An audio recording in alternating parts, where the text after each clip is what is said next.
Welcome to the Therapist Burnout Podcast, episode 71. Hey, therapist. Today I'm talking to you a little bit about why do therapists wait until things are really bad to get help? So it's a continuation of my series in the month of May. It is Mental Health Awareness Month, and I wanted to focus on therapist mental health because I really focus on everybody else's. That's the honest truth. And so my focus is to highlight if things are going on for you, then how do you get support and maybe why? So for this episode, I was going to say, let's do anxiety versus burnout and trauma versus burnout. But I just kept thinking when I dropped that episode last week that I wanted to zoom out. Why do we wait until it gets so bad until we reach out for support? So certainly a lot of this podcast and a lot of what you tell me is because my story resonates and the things that I talk about resonate with your story. And that's what people are writing into me about. And so I wanted to go in the Wayback Machine. I talk about this often.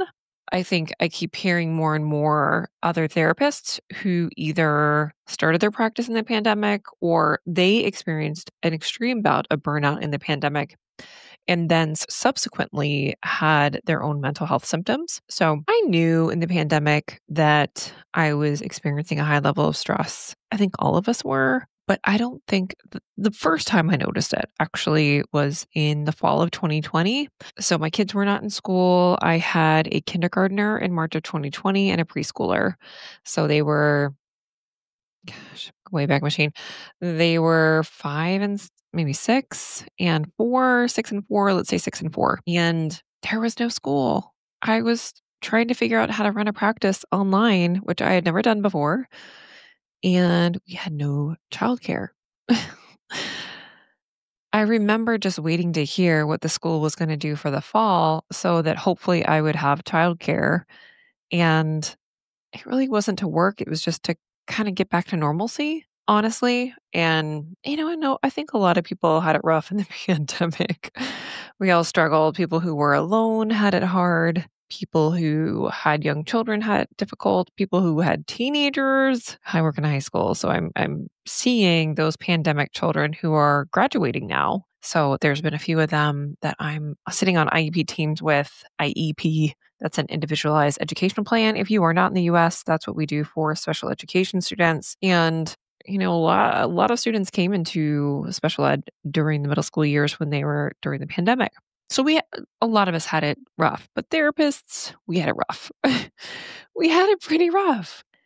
And I just don't think there's any other parallels of going through the same thing with your clients that they're going through, that you're going through, and processing that in the moment together and trying to hold it together in some way and not show what you were really feeling about things, which kind of goes in my point about what I want to talk to you about today. So, I want to talk to you about the concept of interoception. So, let's get into it. So, I think this is the missing link of why therapists struggle to get help. So on LinkedIn post, which I'm going to talk about later, but I posted something about why do we wait until we are fried to a crisp?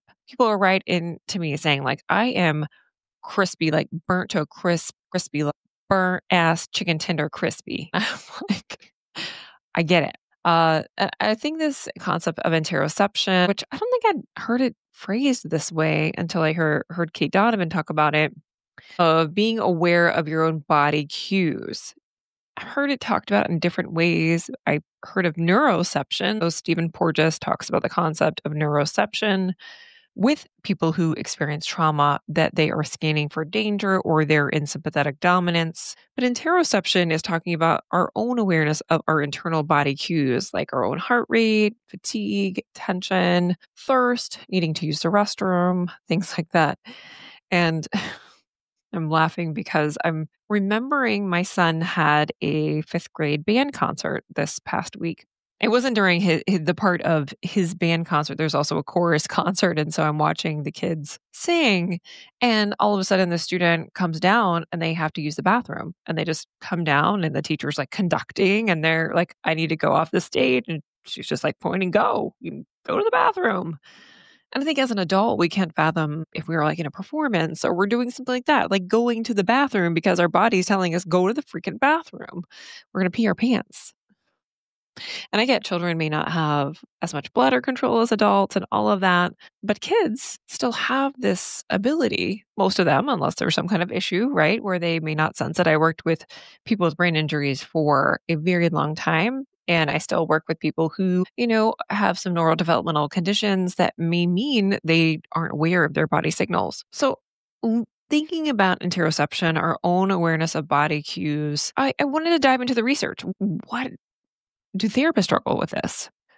And I looked at this research. It's Hallinan et al. 2024. Therapists show higher interoceptive awareness than clients, but not higher accuracy. So we're aware of our own body cues, but it doesn't allow us to respond. So we're like, oh, yeah, I got to pee. Or, oh, yeah, I got to, you know, get up. My body is freaking out. I talk frequently about when I was doing a lot of online therapy, I was suppressing a lot of my own body cues and I would pick at my cuticles, they would bleed.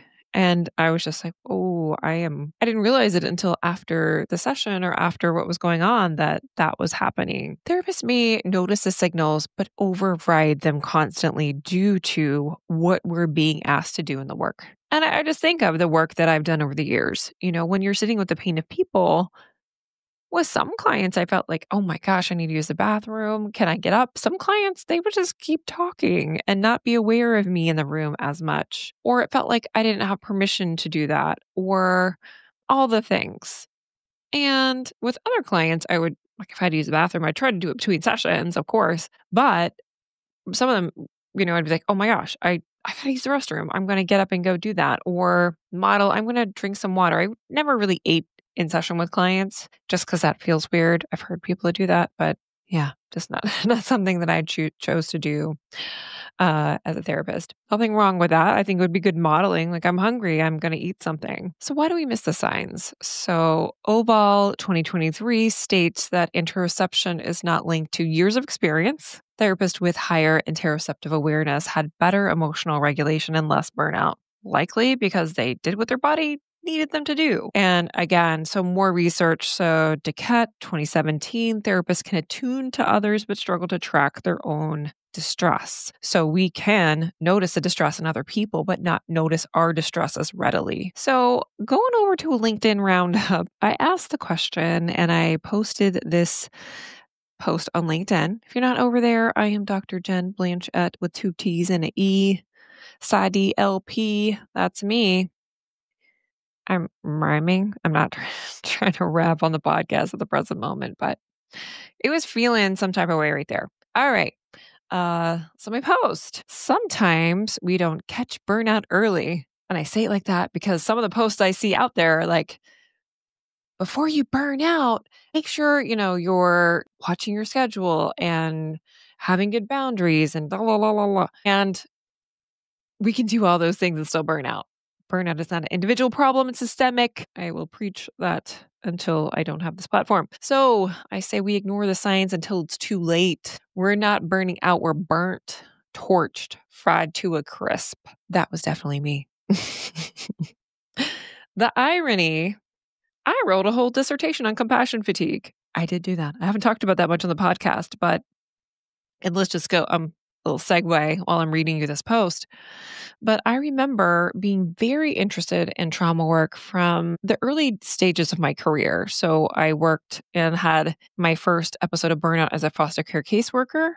And I had been really interested in trauma from that time and from that work. And so when I went to trauma conferences, I was really interested in care for the helper. So I would go to all the compassion fatigue workshops. And let me tell you, if you go to a trauma concert, go to the compassion fatigue talk. No one's there. It's like tumbleweeds running through the burnout or compassion fatigue talk. No one wants to do that. And I guess it's because we still want to ignore what is going on inside of us. That is normal to not want to focus on our own distress. Completely normal. Okay, anyway.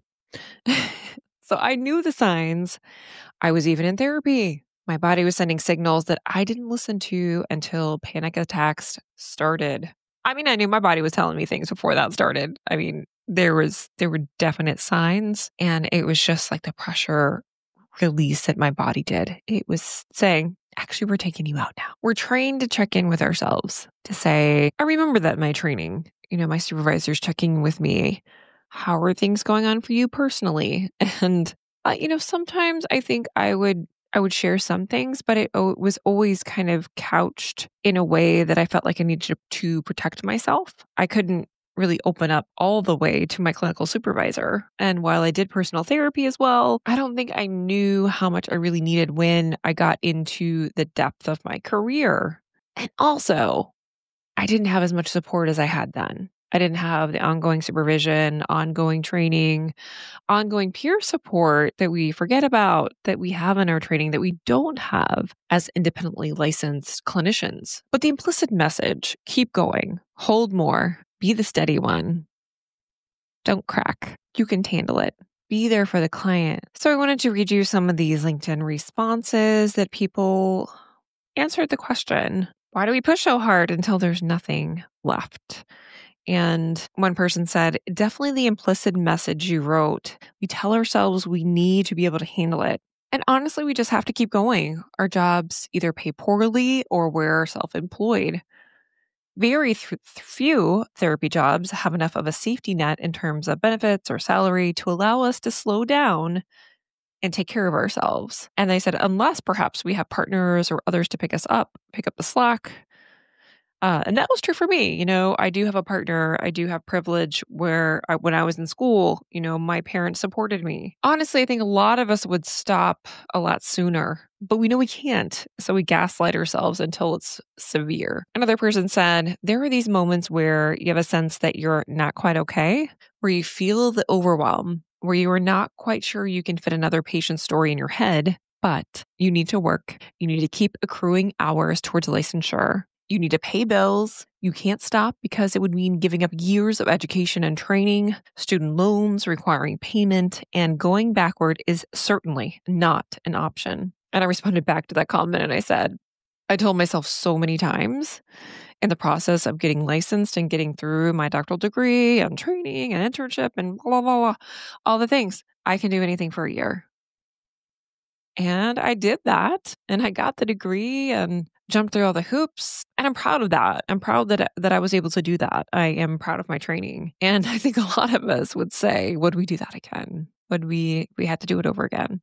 I am not sure. Another person said, "Yes, it's embedded into the fabric of work environments, and they've got to pay bills." I really loved this response. So the desire to help, fueled by internal beliefs that to help others we can't appear weak or be in touch with our own needs and the external reality that workplaces are trying to do more with less. And if we don't step up to help those who need the help, they won't get it. And that one really hits. Another person said, burnout found me on deployment in the Navy. I pushed through like so many do until my body forced me to stop. And they're saying they're in school as a psychology student, preparing to apply to turn their pain into a purpose. Oh, I react to things like that. When I say turn your pain into a purpose, I'm like, you don't have to. You don't have to turn anything into a purpose. You could just be like making money, doing like working at the library. But I get it. I get it. Another therapist said, my first experience with burnout came after doing a year and a half of 6 clients per day of EMDR at a treatment facility. I ended up getting shingles. My nervous system became dysregulated and shut down from trying to regulate my client's nervous system. Another person said, actually, I think it's a necessary part of one's development as a professional. I'm not a therapist, but I've been in the helping field long enough to have a couple 3 burnouts, like that couple 3. I say that sometimes. Same as you, I saw the signs, made some effort, took steps, and still crashed. But it has been these experiences that have taught me to manage boundaries in a more balanced way. And I would say I agree with that in part. The part I agree with is that, sometimes we're not going to see our burnout coming. And I'm going to get into that later as well, why we may not see the burnout coming and still it comes. And so we have to deal with it. But why is it a necessary part of one's development as a professional? I don't think that's true for everyone. My partner, actually, when I started this podcast, because I'd had another podcast and, I just have ideas to share with the world, I suppose. That's just the way I am.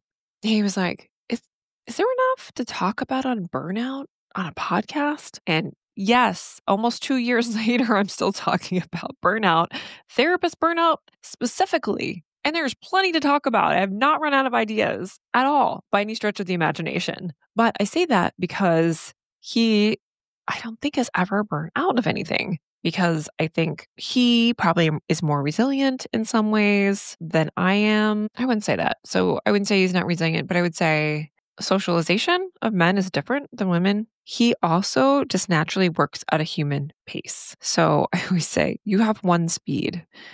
Like when we're getting ready to go somewhere, there's just no rushing him. It's like, I'm like, okay. I'm ready to go. Let's go.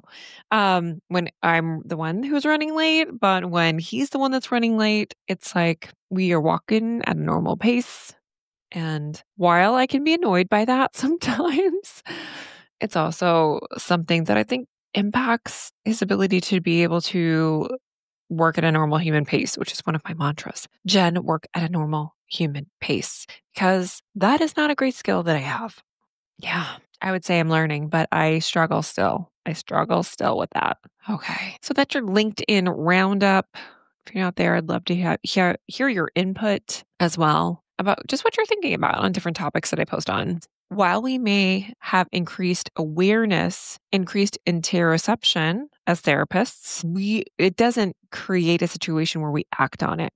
It's the whole concept in therapy. I always say, I wish that insight could produce change. And that's the same thing. We as therapists have more insight into what is going on with our body, but we don't act on it. So therapists may not just be ignoring their needs. They may have been taught that ignoring the body is professionalism. Think of all of the situations in your training where you were rewarded for overfunctioning. You're calm under pressure. Oh, she was in that crisis situation and you looked so calm. You seemed like you were really in control. Or, wow, they're always available. They don't need time off. They seem to always, be able to come in if they need to come in.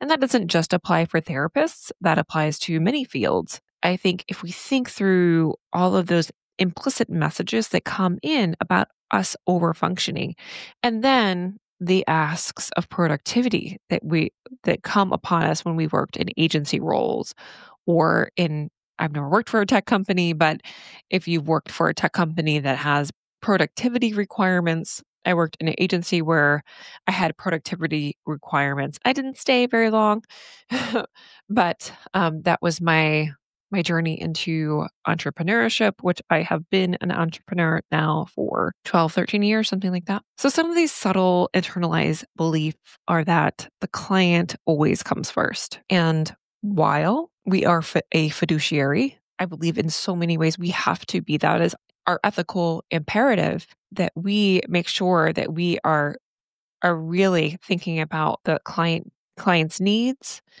and doing no harm. That does not mean that we put ourselves last. Good therapists don't need much. You don't go into this for money, so you're not going to make a lot in this career. Yep, I guess we just have to do more with less. There's so many people that have need. We have to keep going. You're always there for me. At the end, when I was at the end of my time in my practice, and that I think that chronic fatigue and the depersonalization and getting detached from the client and from the work, when clients would tell me things like that, like, you've always been here for me. What am I going to do without you? I was at that point so detached that I was just like, I don't want you to be attached to me. I don't want to be there. I don't want to be that person in your life. And I could not separate myself and say, oh, I get that. Yes. I get that therapy has been that for you, but therapy never should be that for a client. You should never be their person. But somehow that's where we have gotten in our role as therapists. Not everybody, but I think there's implicit messaging that we're there for them no matter what. And we are there to provide a service and to help them work through a depressive episode, to gain some skills, to be able to have a successful marriage, to be able to learn X, Y, and Z, all the things. So just to recap this kind of moment on talking about interoception or kind of listening to our body's cues. That's a simple way to say it. We know it helps reduce burnout, but it isn't reliably developed in our training. And Dunkett 2017 went as far as to say that emotional suppression is framed as clinical competence. We know that interoceptive skills can be taught and they can help therapists regulate and avoid some emotional exhaustion. I would argue that that intervention is not going to change the system, right? It's not going to change that you have the expectation that you have to see 30 clients a week if that's your expectation for wherever you work. So we know burnout is systemic. And so that's what in my mind, when I see burnout research and studies on therapists, we're still going with individual interventions, which, yes, those are important, those are helpful. But if we're not thinking of systemic ways to change this, so let's think about how are we teaching our therapists in schools? How are we talking with agencies, with the largest providers of mental health services? I heard something this week that BetterHelp employs about 15% of therapists and more globally. So if you're listening to this, they might be trying to break into UK markets and markets in Australia. I'd be interested if those of my therapist friends across the pond or down under or other places, let me know if you're hearing things from tech companies. I'm sure you are. I'm sure that's part of what's happening. But if these systems are, dictating that we have to see a certain number of clients or there's certain productivity requirements, they're not focusing on how's that therapist doing? What do they need? Are they going to burn out? I think systems reinforce that pushing through is a clinical virtue, that we're rewarded for numbing rather than noticing. We are confusing presence with performance and how many clients you see, how many sessions you were able to do. I also think that, one of the issues, one research study said, Corrigan et al., that self stigma and fear of incompetence can be part of the barrier to getting help for mental health. Also, confidentiality concerns, also lack of access to time or truly understanding providers. I often tell people I saw 5 different therapists before I decided to stay with my long term therapist. So, again, some of the research recommends that doing a reflective body based practice in supervision and training is really good to think about for supervisors. So, if you're a supervisor, really think about incorporating this into your training for your trainees.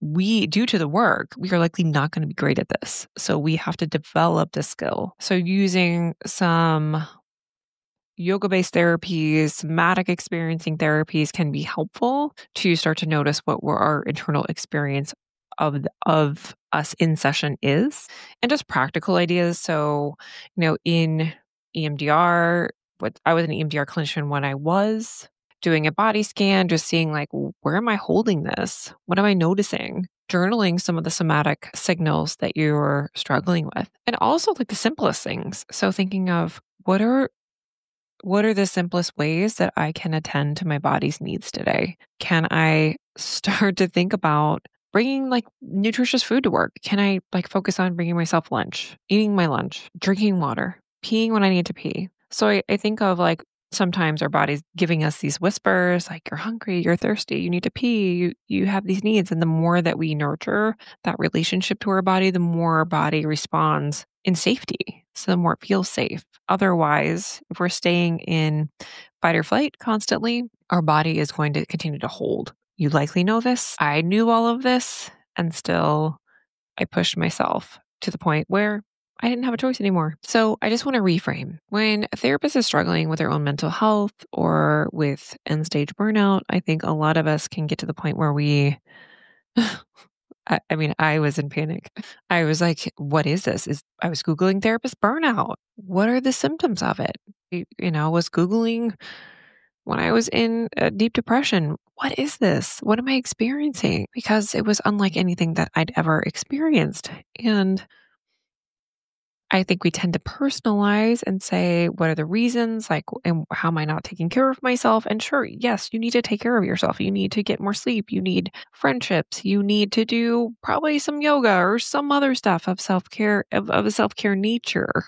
But that's not the reason you're burned out. And you know that. The causes are the system that rewards the overfunctioning. training that teaches self-erasure, that we're just focused on the client. We're just focused on one more session. Where was I? I wasn't left. There was nothing really. I got to this point where I felt like there was not much left of me. I said for probably a year, I don't trust myself. How could I have gotten to this place? But we're in a culture that praises us pushing through. And if you need to hear this, I just want you to hear you're not weak for needing support. If it's therapy, if it's reaching out to friends, seeking out supervision or consultation, and that you don't have to feel this way. You don't have to stay in places where you continue to feel this way every day. So in closing, I just want to give you some time to reflect. What signs has your body been giving you lately? What would it be like in a small way to respond to it today? Could that be taking a walk? Could it be making sure you drink your water, bringing lunch, having a nutritious breakfast? Small ways that you can start to listen to your body and start to experience more safety internally. If no one else will tell you this, you're worthy of support. You're worthy of your own attention, your own care, your own mental health care, therapy, whatever it is, whatever you need. I've told this to many, many people over my career, and especially as I've been coaching in burnout. You can be selfish, and you need to be selfish if you're experiencing burnout or mental health difficulties. So yeah, that is the episode today. A little heavy, a little like breathy, breathing. Yeah, so I am still in the throes of building things for you guys. I'm in kind of a step back season. I took too much on, which I tend to do, and I'm trying to step back. So I'm not going to be taking personal clients on for a while for burnout coaching, but I'm building something in hopes of being able to offer some things to a greater amount of therapists, and still sustainable for me. Again, I want to help all the people, but if I try to help everybody or do all the things, I help no one. And I do know that from experience. You can still join the pen pal list. I do write back. I do answer my own messages, and I look forward to hearing from you guys. So on the pen pal list, I send you the show notes from all of the podcast episodes, and you hear about all the things first. So the things that I'm building for therapists, you'll hear about them first as well. Take care. Bye.